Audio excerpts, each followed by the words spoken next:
They're just martial artists that are doing good because they're inbred. Little wet blanket, little rodent. This is what they do. They just f each other. They f their cousins on the side of a cliff, and they teach them how to grapple at birth. That's all they do. Sit there on a cliff, each other's cousins, teaching them how to grapple at birth. And that's it. They win. They're going to ruin the whole sport. Straight up. They're going to ruin the whole sport. They f each other's cousins, sprout another one out. Whichever one doesn't have 5 limbs, they teach them how to grapple. If it has 5 limbs, throw it off the cliff. Try again. Oh, what's wrong with this one? It's got downs. Off the cliff again. What's wrong with this one? 3 eyes. Chuck it off the cliff again. What about this one? No, this one, 4 limbs, 4 limbs, 2 eyes, 2 eyes, 4 limbs. And then they just teach it double legs from birth. And here we are, killing the sport. It's true. It's true. Khabib's married to his cousin. It's true. So I'm not lying, am I? They're all cousins. They all have the same name. And Khabib's married to his cousin. I'm not lying. It's true. So I don't care. Watch what you say, dude. It's true. Look it up. Khabib married cousin. It's his cousin. West versus the East. And in this case, the East is one cliff of cousins together. That's the East in this case. Inbred weight bullies win. Be inbred and just win. Get your son in an MMA gym. Nah! We are de-evolving the planet with these fuckers, man. We can't let inbreeding win. Inbred. Your kid's gonna have 6 legs. Inbreds versus non. It's just Dagestanis, little inbred cliff-dwelling snoop the cliffs and just save the UFC. They're inbred, they're born to do this. I'm going to make a video compelling the West that we've got to fight back against these inbred. Shut up, Khabib, you inbred cliff-dwelling. A great reset where these absolute inbred goblins... Incest is a criminal offence in most Western countries as it's known to result in the birth of little Dagestani things. But if they're not up, they're weirdly strong in their grip strength.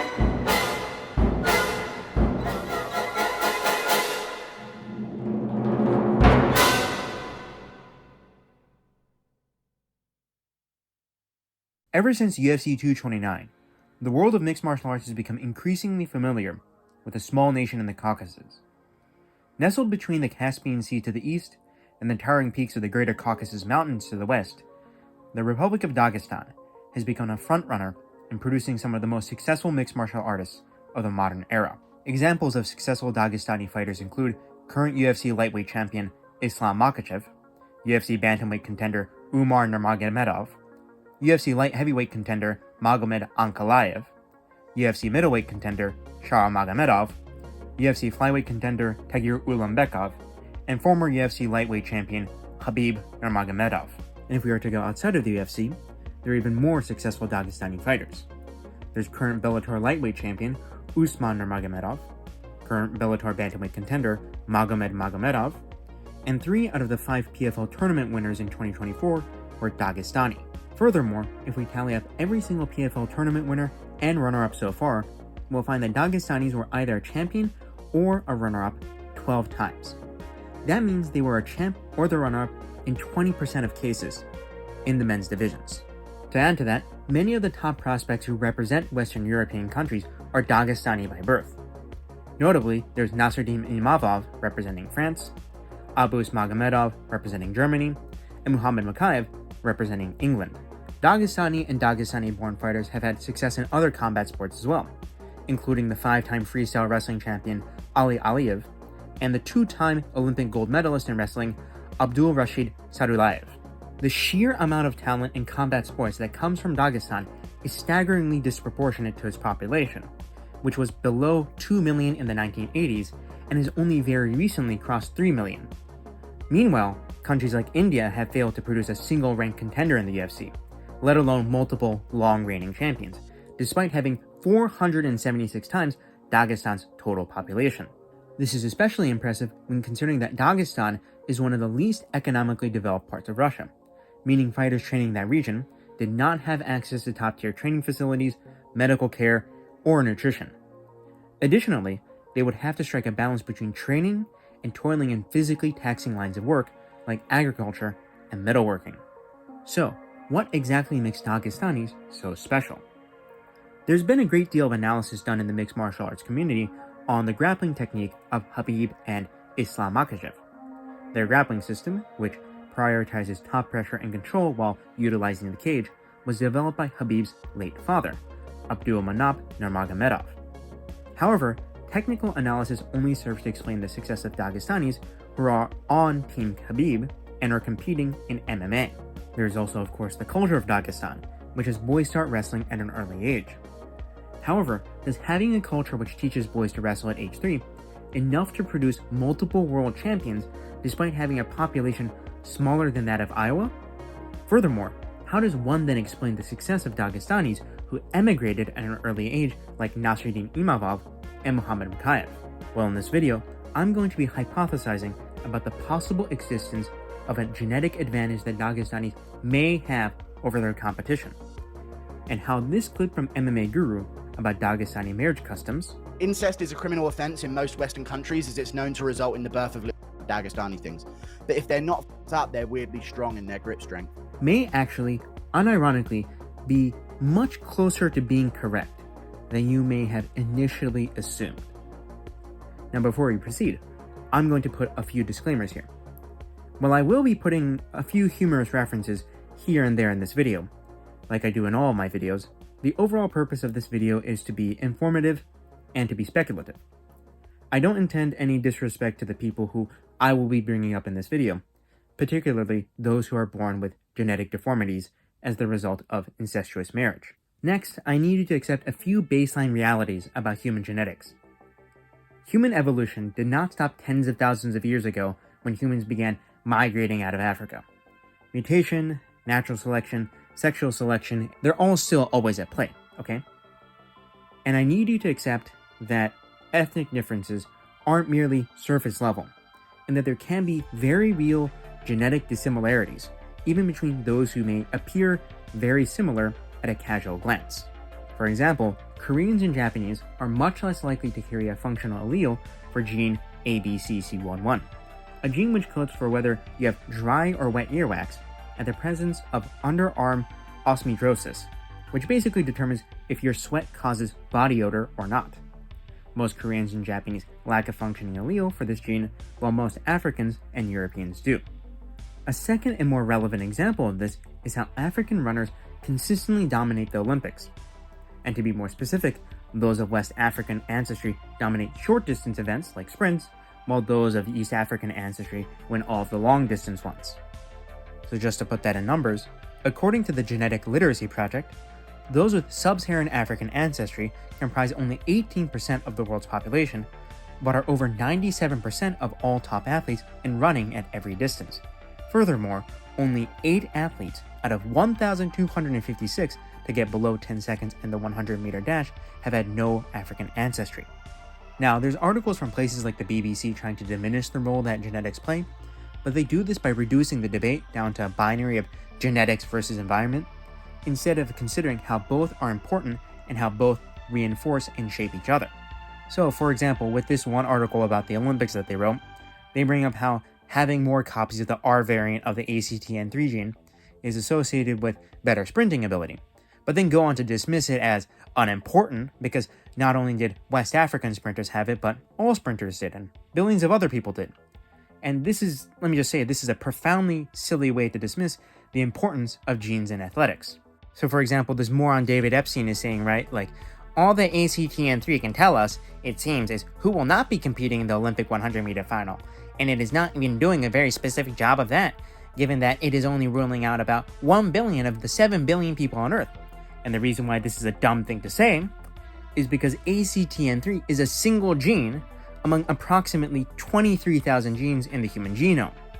And if a single gene is capable of excluding 1 billion people from ever reaching the Olympics, then imagine the compounding effect that multiple genes that are advantageous to sprinting would have. And the final example I'd like to bring up, if both of my previous ones have somehow flown over your head, is simply the difference in average height between ethnic groups. Height, of course, is very important in a sport like basketball, where the average height of an NBA player is 6'6", or 198.5 centimeters.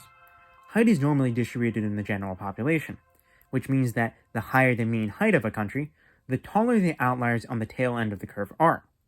This means that in a country like China, where the average height is 5'7.5", or 171.8 centimeters, you're going to get very, very few men who are very tall, and those who are tall aren't going to be as tall as the tallest African Americans, who have an average height of 5'9".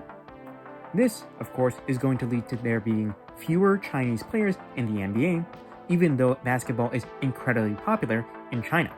My point, just to summarize this introductory segment, is saying that genetics plays an incredibly important role in who is successful in which sports. And to ignore genetics in sports is just as dumb as saying that the Earth is flat. Now, of course, I'm not saying that genetics is the only factor that matters, as I'm sure all of these athletes at the top level train very, very hard. But having the correct genetics for the sport that you are pursuing as an athletic career is basically a prerequisite to success. You aren't going to make it very far in the NBA if you're Henry Cejudo, and you're not going to make it very far in the UFC if you have James Vick's chin genetics. Anyways, getting into how this video is going to be structured, first I will be going through a brief history of Dagestan, starting from when it was first settled and all the way to the modern era as a post-Soviet republic on the underbelly of the Russian Federation. The history of Dagestan is important in understanding the modern Dagestani success in combat sports, because by learning about the conditions and customs that shaped Dagestani life, we can speculate on the selective pressures that affected them. Second, I'll go through the reality of consanguineous marriage in Dagestan and its consequences. And by consanguineous, yes, I do mean co as in shared and sanguineous as in blood. So I'm talking about cousin marriage. According to a 2006 study, Dagestanis overall had an inbreeding coefficient of 0.01. To put this number in perspective, most Western European countries and the United States have an inbreeding coefficient of 0.001, or a tenth of Dagestan's.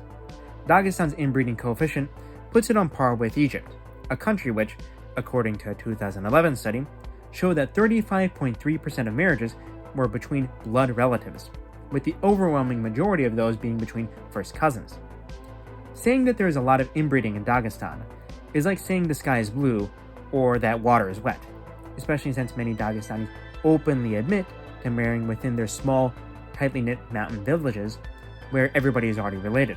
It is also in this section that I'll discuss the detrimental effects that this high rate of cousin marriage has on some offspring in the form of birth defects.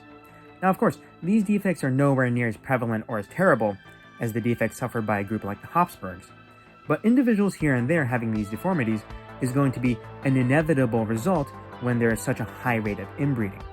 And in part 3, I'll turn things on their head and go through the potential benefits of inbreeding. Yes, you heard me right, the potential benefits of inbreeding. And in this part, I will discuss points like the heritability of traits like cardiovascular endurance and grip strength, and how Dagestanis may have concentrated genes that are highly advantageous for combat sports through generations of breeding amongst themselves. Anyways, with that lengthy introduction out of the way, let's get straight into the content. Part 1. A brief history of Dagestan. As a fan of mixed martial arts, I've always been surprised by how little discussion there is of the culture and history of Dagestan.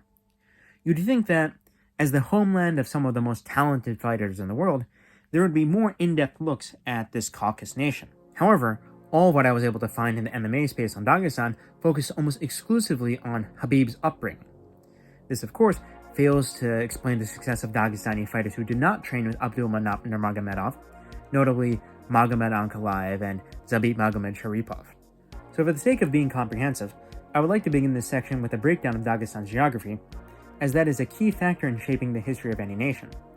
Also, this section is more so a preface to the points that I will be making in parts 2 and 3. So if you get bored by the history, I'd recommend skipping ahead to those chapters. But let's be honest, you're probably listening to this video while doing yard work or playing video games, so please relax and enjoy this very condensed history of Dagestan. The place which would come to be known as Dagestan is located in the Caucasus, a highly mountainous region which runs from Eastern Europe into the westernmost parts of Asia, serving as a natural divider. Furthermore, the Caucasus region is flanked on the west by the Black Sea and on the east by the Caspian Sea, a factor which would lead to many conflicts over this strategic position. The extreme terrain of the Caucasus made it so that those who settled there would have a difficult time traveling outside their immediate surroundings, a factor which led to the large amount of linguistic diversity in the region. Even in modern-day Dagestan, dozens of different languages and dialects are spoken, albeit the common tongue has come to be Russian. The home villages of many prominent Dagestani fighters are at a considerable elevation. Notably, Sildi, Khabib's place of birth, is 1,932 meters above sea level. This extreme terrain would of course be a source of evolutionary pressure that selects for those with a cardiovascular system that is capable of enduring lower levels of oxygen. The East Caucasus region, which consists of modern-day Azerbaijan and Dagestan, shows signs of being lived in 2 million years ago by ancient humans using Oldowan-style stone tools, and the oldest major settlement that could be found was in Dimansi, Georgia, with signs of Homo erectus from around 1.8 million years ago. And based upon radiocarbon dating analysis conducted in 2022 by Amir Khanov at a settlement in Chok, a rural locality in central Dagestan, it can be inferred that cereal crop agriculture and the domestication of animals began no later than around 9,000 to 8,000 years ago. Of course, farming is a prerequisite for settled societies, so we can assume that the first permanent human settlements in Dagestan were established around this time. From the time of first settlement until the first few centuries CE, or AD if you prefer using the old Christian way of dating things, various ethno-linguistic groups interacted with the first settlers, whether that be through peaceful trade or violent raids. These groups included nomads from the Eurasian steppe, which is modern-day Kazakhstan, and the Scythians, who originated from modern-day East Iran. The influence of these groups can be observed to this day in the languages spoken by modern Dagestani populations and in the prevalence of Y-chromosomes originating from Iranic and steppes peoples in Dagestani tapas areas and Nogai. Around 400 to 500 AD, there's the rise of small, distinct statelets based upon ethnic group in Dagestan. Notably, there were the Laks, Kumiks, and Tabarsarians, all three of which exist as ethnic groups to this very day, with Islam Makhachev being an ethnic Lak. These smaller groups were all subservient to the Sasanian Empire. The Sassanians were the last ancient Iranian empire, and began colonizing the southern Caucasus in the 400s, fully controlling the region by the 500s. In 552, the Khazar Khanate launched attacks on the northeastern part of the region, causing the Sassanians to build heavy defensive fortifications at the city of Derbent, which is currently a UNESCO World Heritage Site. But it was not the Khazars who would do the Sassanians in, but rather the Arabs. Starting from 633, a year after the passing of the Islamic prophet Muhammad, the Rashidun Caliphate began invading Sassanian lands. And by 651, the Sassanian Empire had fallen, leading to the proliferation of Islam throughout its previous territories. The Arab expansion into the Caucasus led to them going to war with the Khazars, sparking over 100 years of war. Although border clashes would continue up until 799, major territorial changes stopped in 737, with the fortified city of Derbent becoming the furthest peak of Muslim expansion, while the Khazars continued to control the northern Caucasus.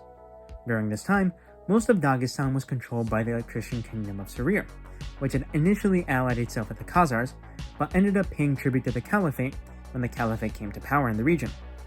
However, once the political fragmentation of the Abbasid Caliphate began in 861, the Kingdom of Syria went to war with the Islamic successor states in the region.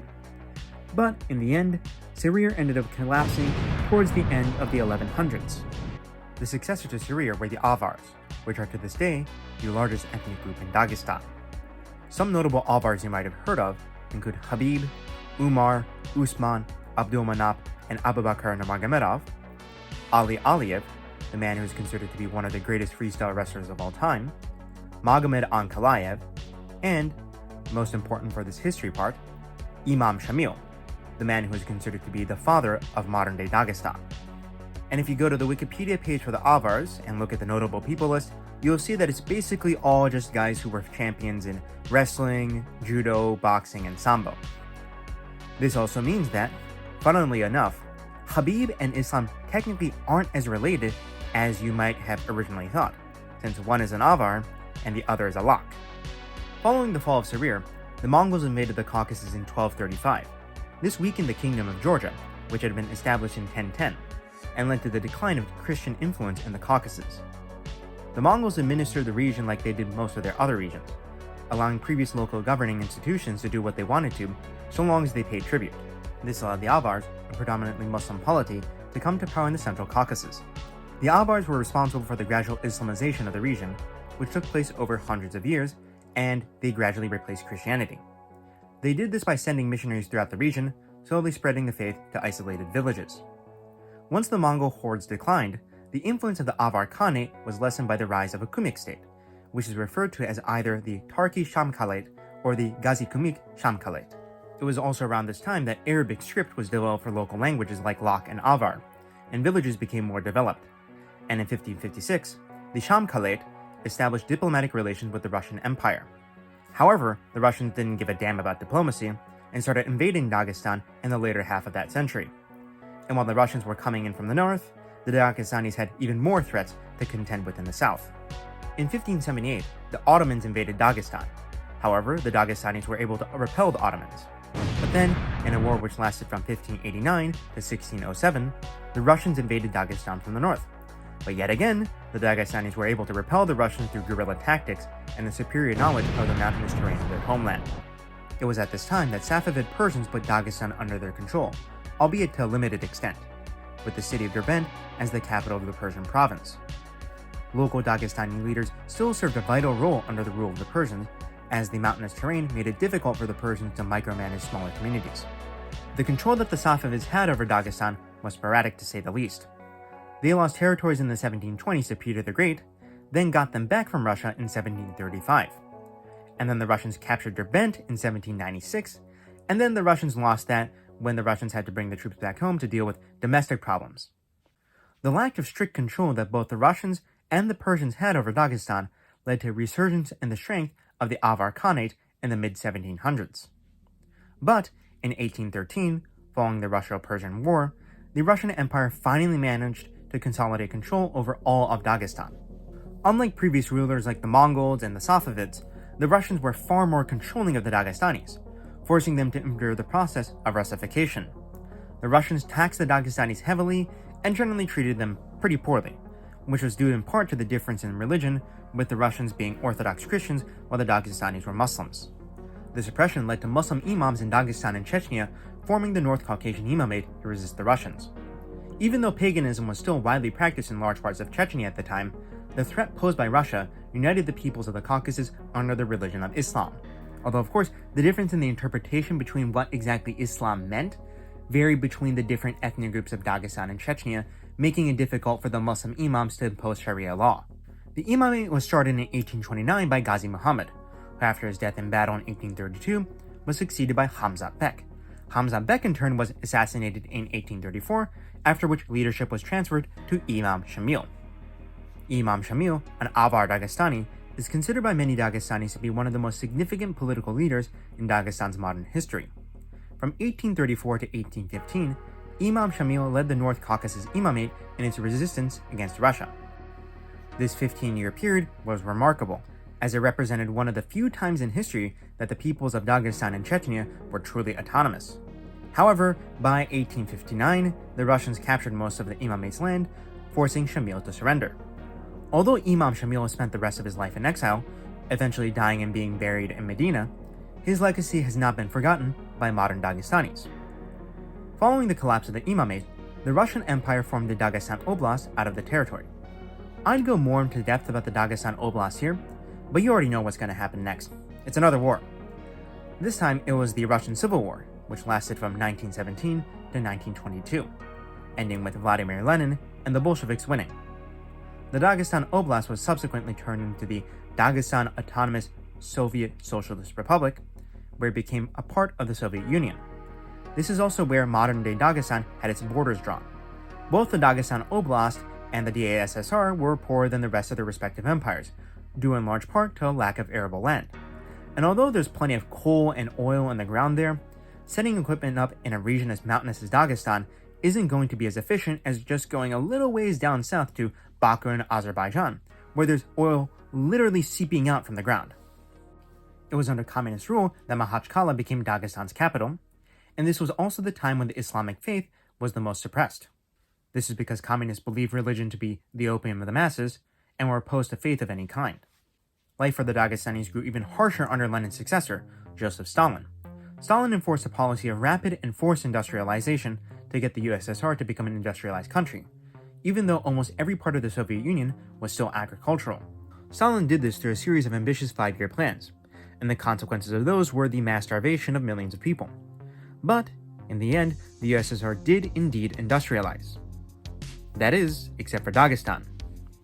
And even the small gains that were made in the Dagestani economy that were made were wiped away due to the turmoil that resulted from the collapse of the Soviet Union in the 1990s, which brought with it a resurgence of Islamic fundamentalism in the region. And that brings us to the modern day, which is probably the most peaceful Dagestan has ever been, honestly. You know, nobody's dying. That doesn't mean that the Dagestanis are detached from their history of 2,000 years of basically endless warfare. The Dagestanis who survived and reproduced were, as you'd expect, much tougher than your average ordinary human. The Dagestanis fought against the Persians, the Ottomans, the Mongols, the Russians, and of course, amongst themselves. And they survived, as is evidenced by the historical continuity of distinct ethnic groups like the Laks and the Avars. It was under these incredibly harsh conditions that the Dagestanis lived and evolved for thousands of years, and what I would like for you to keep in mind as we move on to the next part. Part 2. Dagestani marital customs, the realities and consequences of cousin marriage.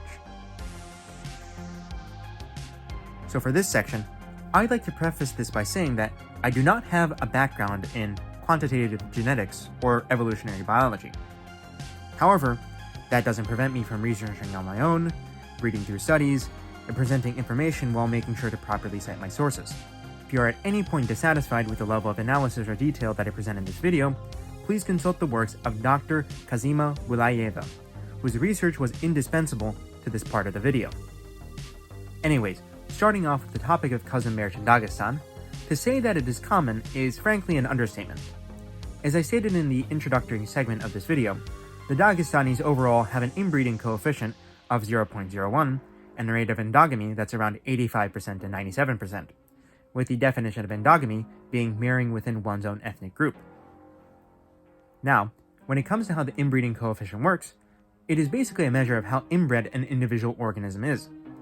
The number expresses the probability for that organism to have 2 alleles at a given gene location, or locus, that are identical and descend from a shared ancestor between the parents of that organism. So the average Dagestani has a 1% chance of having 2 alleles from a common ancestor at a random locus. And remember, even though it's just a 1% chance at a random locus, there's tens of thousands of these genes. Inbreeding increases the risk of harmful recessive traits being expressed in the organism's phenotype. Examples include lowered intelligence, weakened immune systems, and dwarfism. And we'll get to that last one later, by the way. Now, there's 3 major factors behind why the Dagestanis engage in these high levels of inbreeding. First, there is the geographically isolated nature of their ethnic groups. Much like how populations on small islands end up becoming very inbred, the peoples of Dagestan have historically been very isolated, dwelling all the way up in their mountain villages. Although they have gone through all that war and hardship with invaders in the past that we went over in part 1, they didn't interbreed with the foreign populations all that much. Second, there's the religion of Islam. Islam prohibits marriages between parent and child, and between siblings, but allows for marriage between first cousins. Now, I am by no means saying that all Muslims are inbred, or that only Muslims engage in inbreeding. However, in the modern world, if you look at a map of the countries with the highest rates of consanguineous marriage, you will see it's mainly countries from North Africa, the Near East, the Gulf states, and Pakistan. This high rate of consanguineous marriage has remained true for Muslims who moved to traditionally non-Muslim majority countries. A recent example of this being a prominent issue in the news is the high rate of cousin marriage between second-generation Pakistani immigrants to Great Britain. The high rate of birth defects that these children had led to a proposed ban on cousin marriages in the UK. The third factor, which is also likely the most significant in causing these high rates of consanguineous marriage in modern Dagestan, is the high degree of loyalty that Dagestanis have to their own villages and to their respective ethnic groups. In a 2005 article from the Institute for War and Peace Reporting, a father who was 46 years old at the time is quoted as saying that when it comes to marriage, it was better to marry a poor person you know than a rich person who you don't. Other Dagestanis interviewed in the article say that marrying those within their own ethnic group or village was more reliable, and that outsiders might abandon their family. This distrust of outsiders stems from Dagestan's history of being invaded over and over again, and is completely understandable when considering the historical context in which the country's culture developed. Furthermore, due to the sparse economic opportunities for most modern Dagestanis, many of them have to rely upon their family ties to survive. Marrying between relatives strengthens intra-ethnic ties, contributing to increases in altruism between members. Therefore, cousin marriage isn't just a preference for the Dagestanis, but a cornerstone of their community building. The high level of Dagestani consanguinity, however, does not come without its consequences. Dagestanis, on average, are more susceptible to a variety of congenital conditions and genetic issues. According to the same 2006 article by Kazima Bulaeva that I pulled Dagestan's inbreeding coefficient from, reads, and I quote, "Many Dagestan populations have a very high prevalence of certain complex diseases such as cardiovascular illnesses, cancer, schizophrenia, mental retardation, and progressive muscular dystrophy." And according to Chapter 3, Section 5 of the book Genomic Architecture of Schizophrenia Across Diverse Genetic Isolates, a study of Dagestan populations, similarly by Bulaeva, approximately 60% of those with schizophrenia in Dagestan were directly descended from consanguineous marriages. Furthermore, the process of inbreeding within the same ethnic group over successive generations leads to a higher and higher concentration of mutated and recessive genes in descendants. This then magnifies both the likelihood and severity of genetic disorders. Besides schizophrenia, these genetic disorders contribute to the following diseases and conditions: hearing loss in children, depression, cardiovascular diseases, and Zellweger spectrum disorders, which vary in symptoms from lack of muscle growth, facial abnormalities, frequent seizures, organ abnormalities, and lack of intellectual development. There are many studies proving a high prevalence of these disorders in the Dagestani population, and although I'm not going to discuss them in depth here for the sake of keeping this video from going on forever, but you can find them in the list of sources that I've provided for this video. It is at this point I would like to discuss one of the men in the thumbnail of this video, Hasbullah Magomedov. For those of you who didn't know, Hasbullah isn't a child. He's a 22-year-old man with a congenital issue which caused his body to not produce the necessary growth hormone to grow to the size of a normal human adult.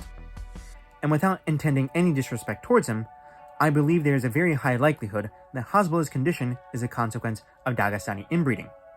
To support this case, I have these 3 points. 1. Hasbullah is an Avar Dagestani, similar to Khabib. 2. Dwarfism is usually the result of recessive genes expressing themselves. And 3. Hasbullah's sister apparently has the same condition as him. As for point 3, I only found this line on Wikipedia and couldn't find any other articles to back this up, so I did some extra digging on whether this was true or not.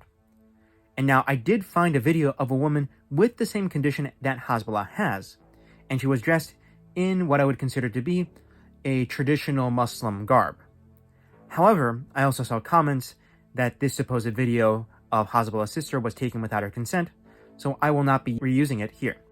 Now, after this whole section about Dagestani inbreeding and its consequences, you might be wondering, how the hell are these people still alive? Let alone winning in the UFC and winning in the Olympics. If the Dagestanis have been practicing cousin marriage for so long, how have they not all turned into Hasbullahs at this point? And that, my loyal viewers who have watched or listened up to this point so far, is where the lovely topic of child mortality and population bottlenecks comes in. So, to start off, in order to have a genetic disorder that is as physically debilitating as Hasbullah's, you're going to have an extremely high load of mutations and recessive alleles.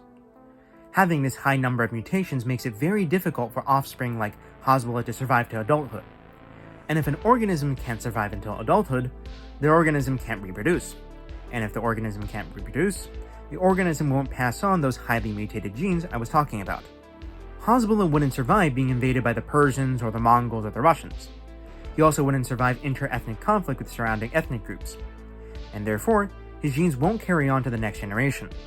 However, healthy offspring like Khabib, Ankalaev, Islam, Umar, and so on and so forth would. The offspring with the highest mutational loads being unable to reproduce limits the detrimental effects of inbreeding, and the impacts of this process was likely amplified by the harsh living conditions of Dagestan. And while Dagestanis, as far as I'm aware, don't practice infanticide, the end result is the same. Offspring with congenital diseases and high mutational loads perish, and along with them, their genes. This process likely prevented the population of Dagestan from becoming too inbred, even though they were incredibly isolated and endogamous. Now, it is with this in mind that we shall proceed to part 3 of this video, where I will discuss the potential benefits of inbreeding. Now, there's 2 people that I moved around with. I'm not gonna say their names, but I was like, that's interesting. I moved with thousands of guys.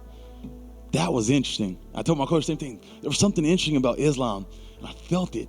I'm like, it's just not human. It makes sense. I tell people, I'm like, if you never train with the guys from Dagestan, from somebody on their team, you don't know what it feels like. It's not regular jiu-jitsu. Like, it's like quicksand where you're in there, you think you're moving, you're looking for a way out. You know, I'm really good at flow rolling and everything. Then I'm training with them my last camp, and I'm like, I cannot move with these guys. None of them. Like, everybody on their team has that same style, same pressure on top, and I'm feeling it. And I'm like, I need to change what I do in Chicago. I need to change what I'm doing, because these guys are so dominant with the way they play, the way they grapple. It's like they're gonna beat everybody. Nobody's gonna mess with them. Part 3. The potential benefits of inbreeding for combat sports. So, at this point, you may be wondering how it is even possible that doing all this inbreeding could be in any way beneficial for the people of Dagestan. It's a source of disease, genetic deformities, and other nasty problems. But if you remove any biases or value judgments you may have about inbreeding, you can begin to see how it can possibly be beneficial when it comes to creating some of the best combat sports athletes in the world. We can see a hint of how this would work in selective breeding, which humans have done with both crops and animals for millennia. The process of selecting breeding stock involves evaluating and choosing individuals with desirable traits to improve future generations. Breeders assess traits such as health, fertility, productivity, and resistance to disease, depending on the species and the breeding goal. For example, in cattle farming, a dairy farmer might select cows with high milk yields. Once selected, these individuals are bred to maximize the likelihood of passing on favorable traits, enhancing the overall quality of the herd over time. One of the most significant and important examples of selective breeding is the silver fox domestication experiment, which started in the 1960s in the Soviet Union. In this article from 2018 that does a good job of summarizing the experiment, it states that the researchers attempted to domesticate wild foxes by selectively breeding foxes which showed signs of friendly and amicable behavior towards humans.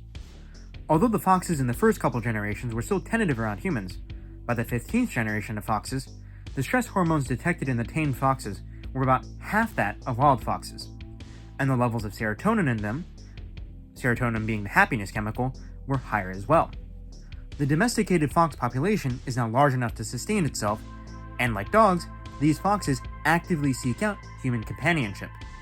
Within less than a century, wild animals were bred to be completely docile. Now, of course, out there in the real world, evolutionary processes aren't going to be as strong as selective breeding. But just imagine for a moment how much adaptation could take place in a human population that lives in harsh conditions over the course of thousands of years, that only reproduced with members of their own community, thereby concentrating the genes that help them adapt to and survive in those conditions. According to an article in the Journal of Applied Physiology, the heritability of cardiorespiratory fitness in humans is about 0.5, or 50% heritability. Furthermore, a study published in Nature Communications reported that the heritability of grip strength is about 65%. And those numbers are just for the general population. There's a way you can increase the likelihood that your offspring will inherit a larger number of their ancestors' genes. And yes, that is inbreeding. By reproducing amongst one's own, the genes that code for traits like grip strength, cardiorespiratory fitness, toughness, and other things that would give an individual an advantage in combat sports could be passed down to successive generations without the possibility of being diluted. Furthermore, if you're inbreeding within a small, isolated community, the time it would take for those genes to become universal among the population is going to be greatly reduced. And it is here that I would like to present my theory. Now, this is definitely the most speculative part of this video, so I'm going to need you to take this with a grain of salt. However, I believe there is a solid chance that my speculation is true to some extent. And here it goes. The harsh ecology of Dagestan, coupled with the thousands of years of conflict, has placed serious selective pressures on the Dagestanis, which select for traits like strength and endurance at high altitude. the genes that code for these traits have permeated throughout the various Dagestani ethnic groups due to their small population sizes, geographic isolation, and distrust of foreigners. And, due to their inbreeding, these genes have become particularly concentrated in their healthy offspring, giving them a noticeable advantage in physicality over combat sports athletes from other regions. Now, I couldn't find any molecular biology studies to support this point, which is to say, I couldn't point out a specific gene, like the ACTN3 variant that you need to be a world-class sprinter. There's also no data I could find on the grip strength of the average Dagestani, but I think that, as MMA fans, you guys can infer how high it likely is. If Dagestanis were to have a higher concentration of traits that benefited them in combat sports, this would help explain why Dagestanis who moved to Western Europe while they were still children like Mohammad Makayev and Nasruddin Imavov, or as a teenager like Abus Magomedov, are among some of the top fighters representing England, France, and Germany respectively. Now of course, I'm not trying to downplay the hard work of the Dagestanis here. They all surely train hard, and they have a dedication to training that outstrips athletes in most other regions of the world. I would also like to add that the discrepancy in the performance between the Dagestanis who train with Team Khabib versus those who don't shows the importance of training methods. At the moment, this is all purely a theory, of course, and there isn't much we can do besides speculate. And although this is something that I wish would be investigated in further depth, there likely won't be much collaboration in academia considering the current geopolitical situation between Russia and the West. Anyways, thank you for watching or listening until the end of this video. If you found it interesting, please consider subscribing. If you hated this video and you think I need to have acid splashed in my face, please comment your desire to do so below. If you like my overall portfolio of work, from the John Jones Crimes video to Why is MMA so right-wing, or the 3 AM MMA content that I produce like the UFC Gooners video or the Dictators as UFC Fighters video, please consider sending Ethereum to my crypto wallet or becoming a channel member. Anyways, that's all folks. Goodbye.